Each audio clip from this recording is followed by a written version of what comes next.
Evening, ladies, and a freiliche Shushan Purim cotton 31 years ago, Yutes Kislev, my wife and I got engaged, and shortly after that I left for England because the Vort was going to be in Manchester, where I'm from. The Chasana was actually in this hall a few days ago, 31 years ago. So before leaving, I asked the Rebbe for a bracha, and strangely, I asked for a bracha for Mivtzoim on the way. Apparently, it was quite a bit of a hothead in those days. To this day, I don't know why I wrote such a strange request into the Rebbe, but the Rebbe answered Azkir al-Atzion, and he sent out a pound note for Shliach Mitzvah Geld. I was so happy with the Rebbe's answer. I was sure there would be hundreds of Yidden on the flight with whom I could do Mivtzoim. Alas, how disappointed I was when I boarded the flight and I saw that the only other Yidden on the flight was a Belzer Chassid and his family and another Yekesher Yid. I sat down on my seat next to a man and a woman who didn't particularly look Jewish. Now, those were the days of cheap airlines. Freddie Laker Airways, raise your hands if you remember them. This will distinguish junior and senior Nashe. And there was, of course, little service on the flight. You had to put the money in the meter, stick the oars out and start rowing in the middle. You know how it goes. But the meal came in the form of a sandwich basket. And as the stewardess started serving these baskets, it contained a concentrate treif ham cheese roll. And just as it was coming down the aisle, the man sitting next to me sneezed, and the lady sitting next to him said, "La briut." My ears perked up. I politely turned to them and I said, "Oh, I didn't know you were Jewish." And he says, "Well, with a name like Cohen, what do you think?" Within a few minutes, I got the entire story. Here was a couple that in true Purim spirit was doing everything completely upside down. They just had a civil wedding in New York. They were going to honeymoon in London, and for the finale, they were going to have a chuppah and kiddushin in Eretz Yisrael. I asked them, "What are you going to do for food?" A Jewish topic. And they politely said, "It's okay, Rabbi. We're not religious. We're going to eat whatever's in the food basket." The Rebbe's answer, Azkir al-Atzion, rang in my ears. I had to do something quick. But shlemazel me. As a good bocher, yet uneducated in the etiquette of normality, the only food I had brought with me for the 8-hour flight was a large Reisman chocolate cake and a single orange. The treif basket arrived. Impulsively, I said to the stewardess, "It's okay. We're all here Jewish. We don't need the meal. Thank you so much." And she continued down the aisle. I turned towards the couple and jubilantly announced, "Mazel tov. You're a chassan and kala. I'm going to make you a wedding feast." They thought I was completely nuts. And when I saw the expression on their faces, I thought of the tremendous Chilul Hashem that was about to unfold. Here I was, 35,000 feet up in the sky, armed with a Reisman chocolate cake and an orange. "Hashem," I said, "it's a local call. I need help, and I need help now." I said to the couple, I just need a little break. I'm going to come back shortly, and then we're going to begin the feast. I was so embarrassed at what I'd done. I did contemplate spending the rest of the flight in an unknown destination on the aeroplane.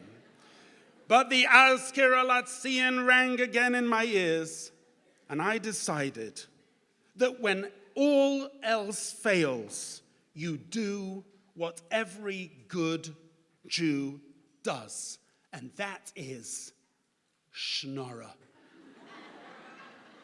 So off I went to the Belzer Chassid. I politely explained that there were 2 Jews sitting next to me who had nothing to eat. The man took one look at me and he said, "Die bist a Lubavitcher?" I said, "Jus, aber jetzt ist nicht eine Gei, also, das ist ein Hingerich." Bizchus noshim tzidkonios nigalu aviseinu mimitzrayim. His wife, with a huge smile on her face, she said, "Avada." And she started taking out of her bag the largest bagels and lox you have ever seen in your life. The miracle started unfolding in front of my eyes. I was so thankful to this magnanimous woman. I left the Belzer and I went to the Yaker. I told him the exact same story. He looked at me quite calculated and said in a Germanic voice, by the way, this is absolutely true. He said, he sort of went, he says, "I have 4 peanut butter sandwiches. I will spare you 1. I thought, oh my goodness, I am so overwhelmed by your generosity. I stuffed all the sandwiches in my pockets and went back to my place, terrified that the couple had taken the treifa meal. But Baruch Hashem, I got there. I sat down, I made a huge sneeze, covered myself with the jackets, rapidly unloaded all my newfound ammunition. They must have thought I was mad. But then I turned to the Kala and I said, "Mazel tov, it's your wedding meal. If you had a choice of sandwich, what would you choose?" "Ah, come on," she says, "I'm an American. We go for bagels and lox." With immense siyata dishmaya and help from the Belzer Rebbetzin, I produced the Belzer bagels. The Kala's eyes just shone. The chassan said, "I don't really go for bagels and lox." I said, "How about peanut butter?" He said, "That'll do fine." And ladies, for dessert, as you can guess, what do you think we had? Chocolate cake with neatly arranged pieces of a single orange. We schmoozed, and I explained to them the great importance of a Jewish home, and particularly the mitzvah of kashrus. And when finally the plane arrived in London, the Kala turned to me and said, "We've received many wedding gifts, but yours was the nicest.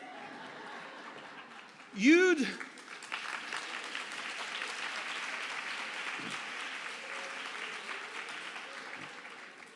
don't know us from Adam, but it was important to you that we eat kosher. We're going to try and make our new home more Jewish." I never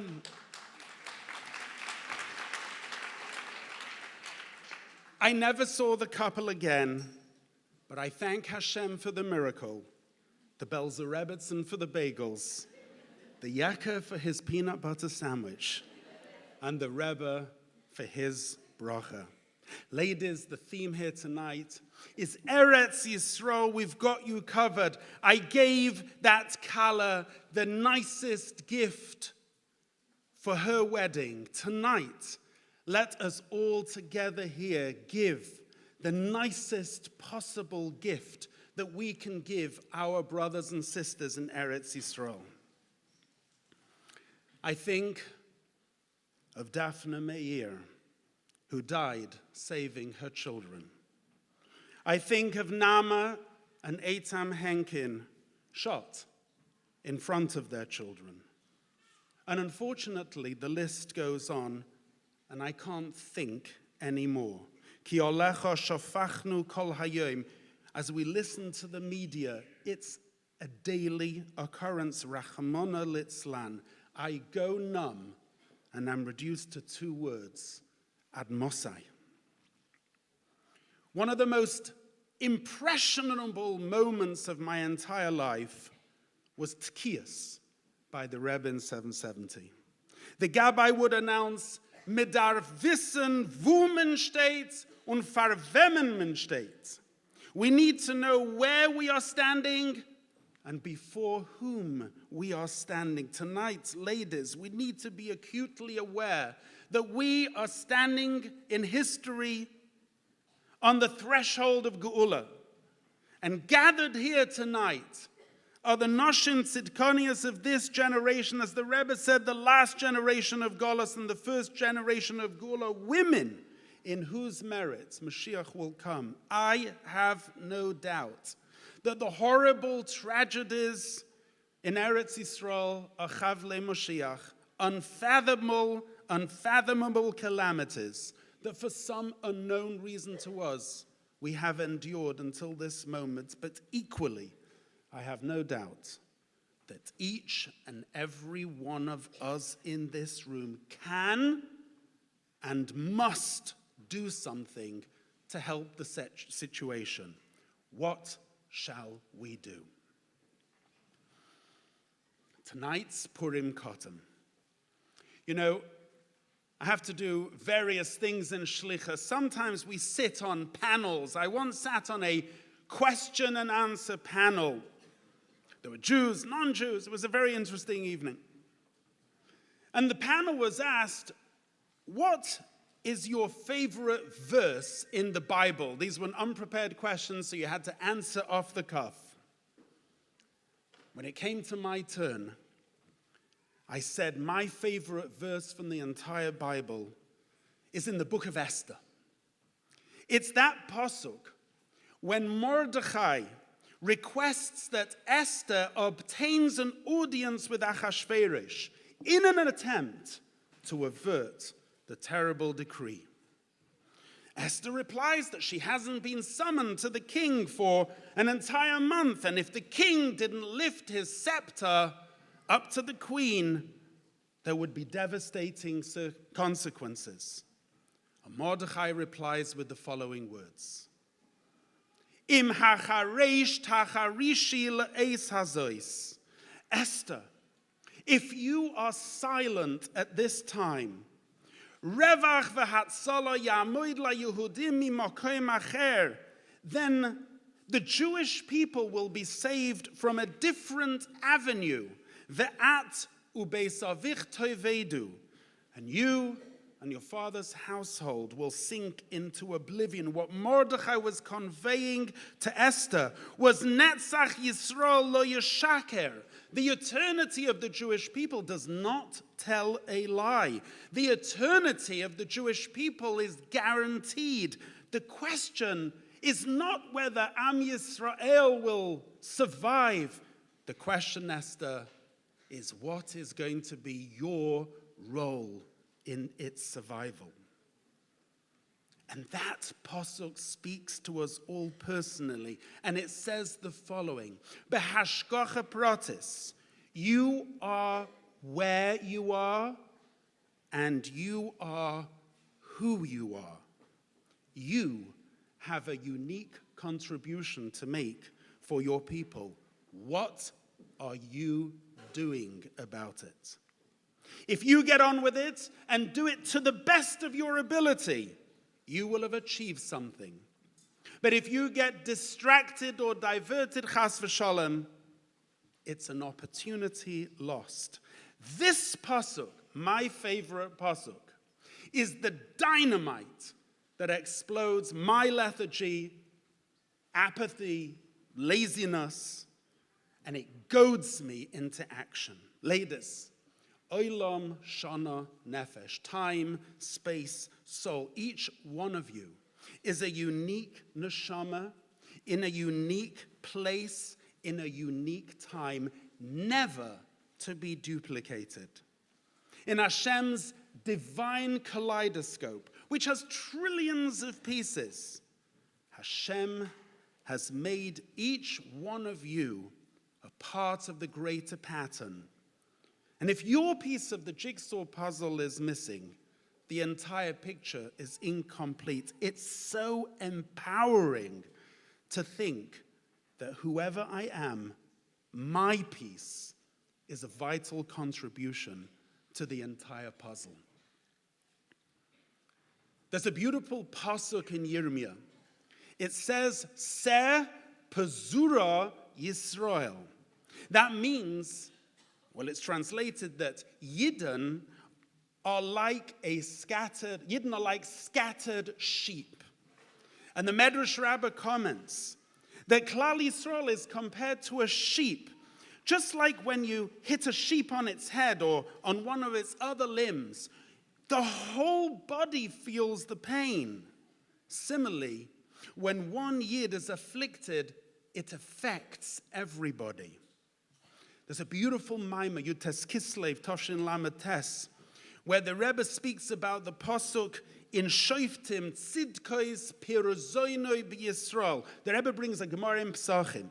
Omer Reb Oishia said, Tzedakah asa HaKadosh Baruch Hu shepizran bein ha'umayis. Hashem did an unbelievable tzedakah with Yidden that he scattered them right across the globe. Rashi says, why?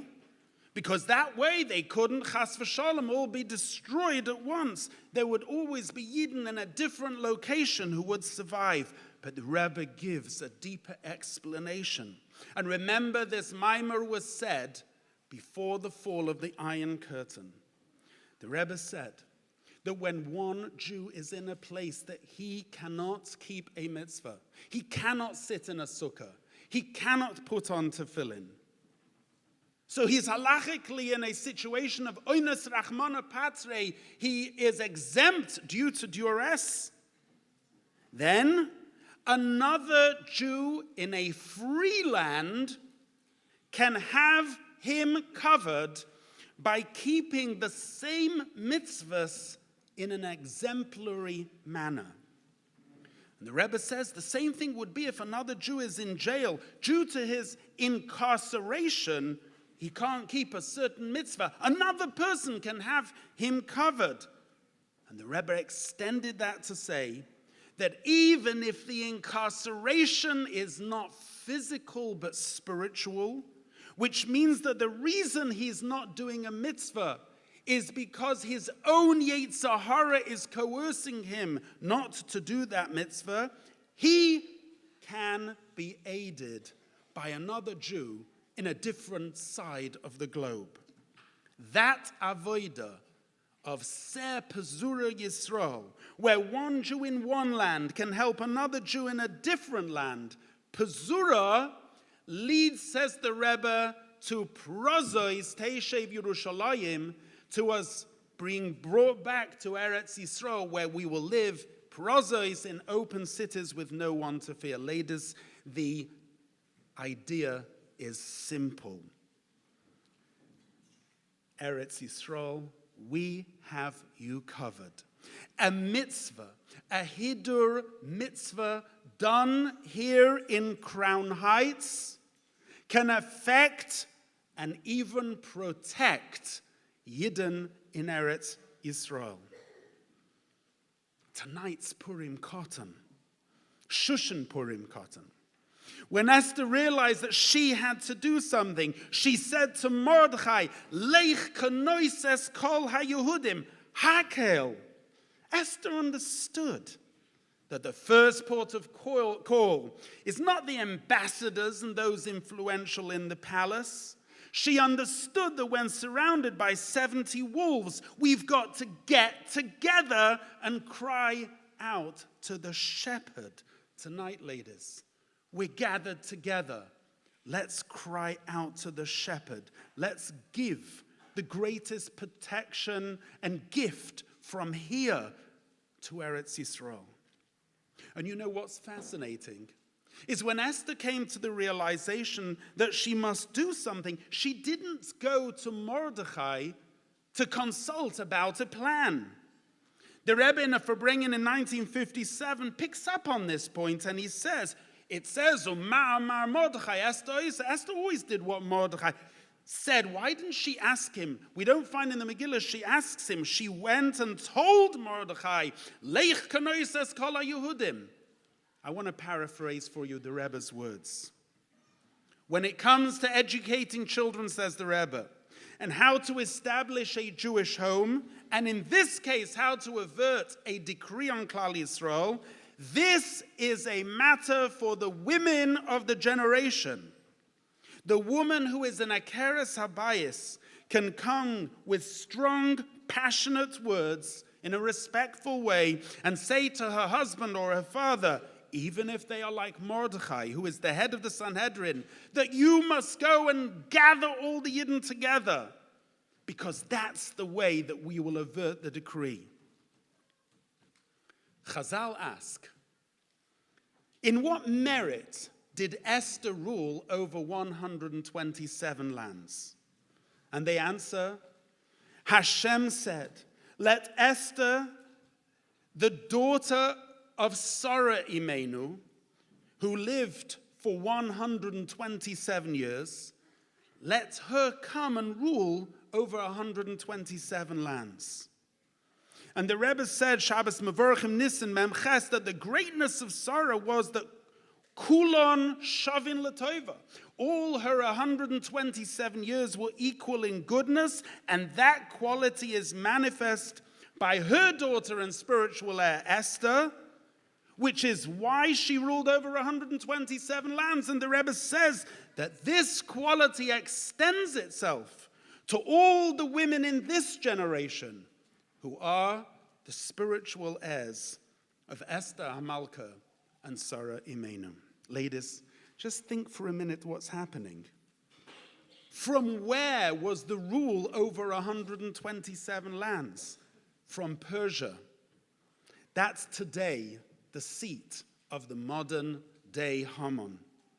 Ladies, we are facing Hamas, Hezbollah, Islamic State, Iran. But you need to know, it is you who needs to lead the battle. Esther is given the house of Haman. It means that the house of Haman is given to the spiritual heirs of Esther, which through their deeds, they will prevail over Haman.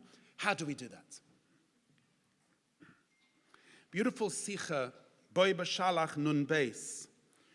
I'm sure many of you have learned the Sikha where the Rebbe tells us of the great qualities of women leading the way to the Geula. And the Rebbe stresses 3 vital traits. Number 1, Neshek, starting with the candle lighting of Sarah. 2, Tznius, as highlighted by the Tznius of Devorah Hanaviah. And 3, Simcha, led by the dance of Miriam. Let's just for a few moments focus on Devorah Hanaviah. You know, Devorah sat under Toimer Devorah, the date palm of Devorah. Chazal tell us the reason is she didn't want to be in a situation of yichud. In fact, it was her tznius, and because of her tznius, that she prevailed over Sisera. Devorah said in the Haftarah, Noshim me'oihol tevorach. Women are blessed when they emulate the exemplary tznius of the imahois who lived in the oihel. And the Shiras Devorah finishes by saying, Vatishkoit ha'oretz arboim shana, that after Devorah's victory over Sisera, there was peace in the land for 40 years. And the Rebbe says an unbelievable thing. It's through the tznius of the righteous women of the generation that we will prevail over the enemies and there will be peace in the land. It's a beautiful pasuk in Shir Hashirim. Gan no'ul achoisi kala, gal no'ul mayan sosum. That translated means the following. As chaste as a garden locked, my sister, O bride, a spring locked up, a fountain sealed. Beautiful medrash in Shir Hashirim. The medrash says that there was, in the merit of the chasteness of women in Mitzrayim, that they merited the Geula. The Rebbe in Asicha brings a Gemara in Erchin Daf Yudam Beis, a fascinating Gemara. I want to share a piece of Gemara with you. The Gemara brings examples of vessels which were in the Beis Hamikdash, which for some reason people felt they weren't doing what they were supposed to be doing, so they were enhanced, but when enhanced, they lost their effectiveness. So, for example, the Gemara says there was a certain flute in the Beis Hamikdash made of a reed that was smooth and thin. The reed had been in existence since the time of Moshe Rabbeinu, and in the Beis Hamikdash, they played on that flute. The king of the time commanded that let's enhance the flute by covering it with gold. And the Gemara says that the song was no longer pleasing. They took the covering off, and the sound became as pleasant as it was beforehand. And now the Gemara says that in the name of Reb Shimon ben Gamliel, that there was a spring of water close to Yerushalayim called the pool of Shiloach. That was the spring from which the water of the Simchas Beis HaShayeva was drawn. Originally, says the Gemara, that the Shiloach would issue a stream of water the size of an isar, which is like the size of a small coin. The king of the time commanded that the Shiloach be widened so that its flow would increase. But alas, instead, when it was widened, the flow of the Shiloach diminished. So they went and put back the Shiloach to its original size. And once again, it issued water as it had done beforehand. The Rebbe says the following. Shlomo HaMelech calls the Jewish woman a mayon chosum. The difference between a flowing river that bursts its banks and between a spring is obvious. The flowing waters of a river are externally powerful and manifest. A spring, however, is mainly covered underground. Jewish women, says Shlomo HaMelech, are compared to a fountain which is covered, kol kavuda bas melech pnima. And there are those that think, and they may mean well, that if the fountain was opened and widened, the flow would be greater. But the Gemara teaches that the opposite is the case. When it's a Yiddish mayon, and it's betachlis Tznius, then it becomes a makoyer of mayim chayim, and it's never interrupted. But when it loses its tznius, that's not what Hashem wants. It loses its potency. The lesson, ladies, is simple. When we go beruach Yisrael Sava, in the spirit of true noshim tzidkonies as a mayan sasun, yes, there has to be afotzes amayonos chutza she'al yedei zeh kos imar. That's our tachlis. But it has to be betachlis atznius. And davke, then it will be a makoyer mayim chayim, which is metaher b'chol shehu. A mikveh is only metaher when there is araboim saw, 40 saw. But in contrast, even a drop of mayan water is metaher. Chasidus is the mayon. We are the conveyors, the conductors of that mayon. Chasidus remains abstract, if not conveyed by a living Chassid, a dugma chaya, who embodies its teachings.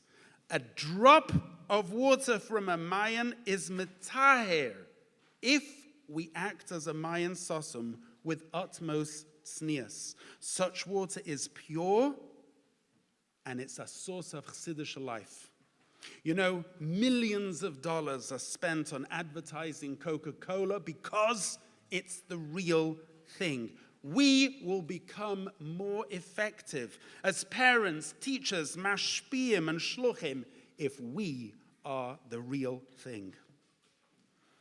That same concept was echoed in an address to Neshei Chabad in 1970 when the Rebbe said that the path to safety in Eretz Yisrael, you saw the Sikha before, is when Ki Hashem Eloikecha mishalech bekerev machanecha, when the Shekhinah is in our camp.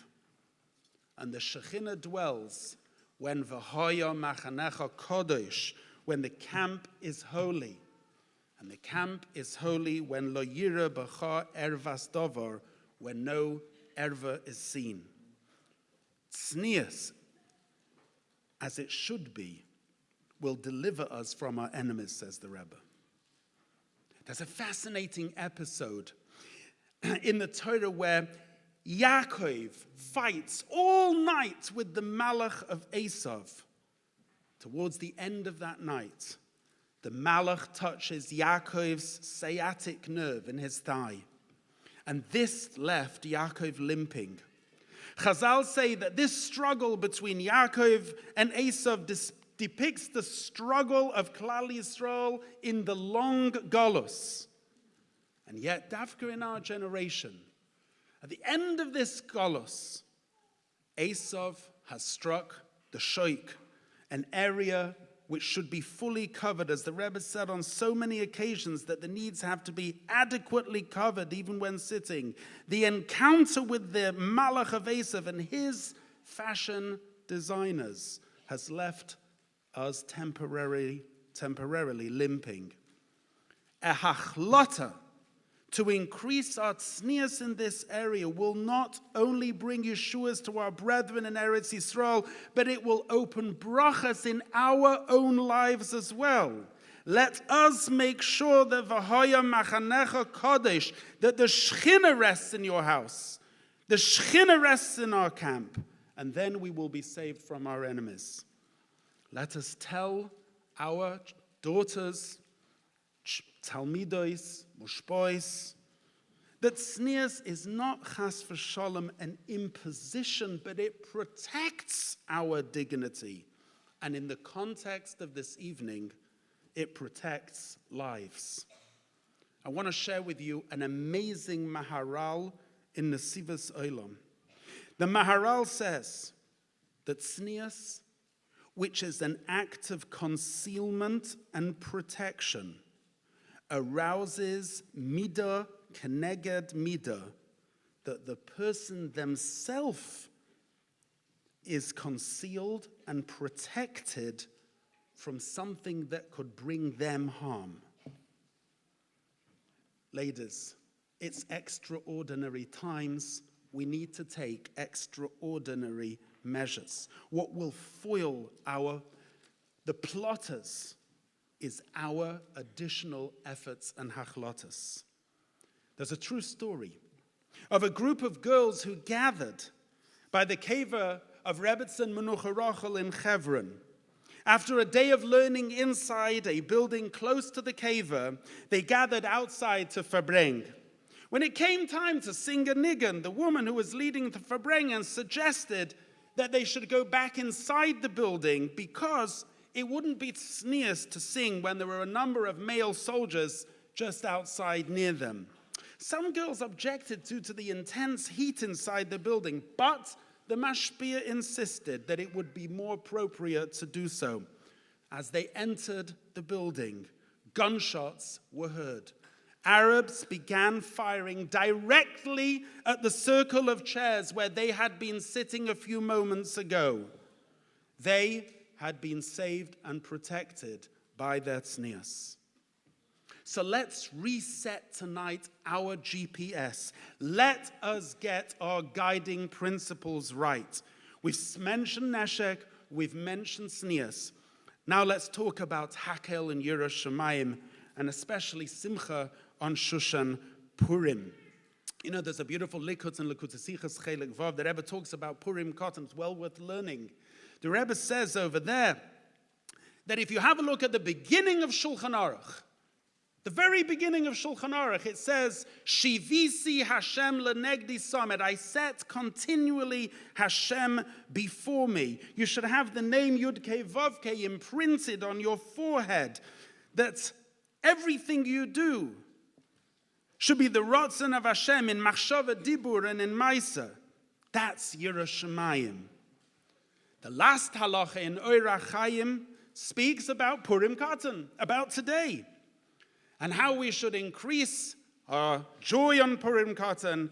And the section finishes with the words, Toiv, Leiv, Mishter, Tomid, which translated is, a good heart is in a perpetually happy state. The idea of simcha. By the way, the word Tomid is mentioned in both of them. Shivisi Hashem lenegdi Tomid, Toiv Leiv, Mishter, Tomid. So the two guiding beacons have to be Yiras Shamayim combined with Simchas HaChaim. You know, sometimes I think we just get carried away with too much information. Let's make it simple. Neshei Chabad. Tonight, you've got the awesome power of protecting Klal Yisrael. Tonight, Purim Katan, focus on Yiras Shamayim. That's the purpose of Hakhel. And personally for me, when you're doing what Hashem wants, that's the definition of happiness. I heard once a beautiful story from Rabbi Leibel Groner. He said that he was in the Rebbe's room and he was astonished just to watch how the Rebbe was giving unbelievable attention to a particular younger man, answering his questions, issues, and so on and so forth. Reb Leibel knew, if a Rebbe fragt man nicht kashes, you don't ask questions on a Rebbe, but on the other hand, he has so many different questions from different people. Why does the Rebbe give this particular person unusual attention? He was thinking it in his head, and the Rebbe looked up at him, and the Rebbe said, if you're wondering why I'm giving this person so much attention, it's because, and the Rebbe said the words, weil is in ganzen meine, because he is totally mine. What does that mean? That means that particular chassid, before they thought, spoke, did put it through the prism of Rebbe. As regards Simcha, me personally, I'm always inspired by the accounts in Likutei Diburim, where the Frierdiker Rebbe talks about a certain character in Lubavitch of old. He was called Rebbe Yisrael the Freiliche. He was a happy person. He was besimcha. He was always wont to say, Oy Rebbe Yisrael gornish ken geurem sein dem Einseif Baruch Hu anachas Ruach soll ich nicht tanzen und springen mit Freude. If me, Rebbe Yisrael the nothing, if I can bring Hashem joy, should I not dance with happiness? I feel that the path to true simcha is just to stop and contemplate all the immense chasodim which Hashem has done for you in your life. All we have is a gift for which we're grateful. We don't have great expectations because not necessarily do we merit, but we ask Avinu Shebashamayim to care for us in his infinite kindness. And most important is that we thank you, Hashem, for giving us the opportunity to serve. Ashreinu matev chelkeinu, that we are Yidden and Chassidim. We're truly happy, humbled, and besimcha with this opportunity. We have bitachon in you. We have bitachon that it will be good. We have our tambourines ready. Ladies, tonight, in a pneumistic way, internalize those two guiding lights, a true Yiras Shamayim that permeates all our being and true simcha in avodas Hashem. The Frierdiker Rebbe said in the Maim of Ekibel HaYehudim that he is asking for Mesiras Nefesh. To us, that means Mesiras Haratzon. Übergeben sich mit aller Tznius, giving yourself over on the eve of the Geula. Let all the Noshim Tzidkonius here tonight stand with a true Geoin Yaakov, a pride in being frum, Chassidish women, innerly aware of the presence of Hashem, happy to serve, and every action bringing Mashiach. Ladies, listen to the cries of Daphne and Nama and others. Tonight, in the merit of those Kedoshim, take on a hachlota in their merit. Give them the greatest gift that you can possibly afford them, a protection from here over there. We are living in extraordinary times, and it calls for extraordinary measures. Hakhel, leman yishmu, leman yilmadu, leyiru es Hashem. Let us follow closely the Rebbe's directives to women in whose merits Mashiach will come at any given moment. Somebody in Eretz Yisrael can be in danger. We here can foil those plans. We can do it through Hakhel, Neshek, Tznius, and Simcha. Don't worry, Eretz Yisrael. We've got you covered. We'll see you soon in the Beis HaMikdash.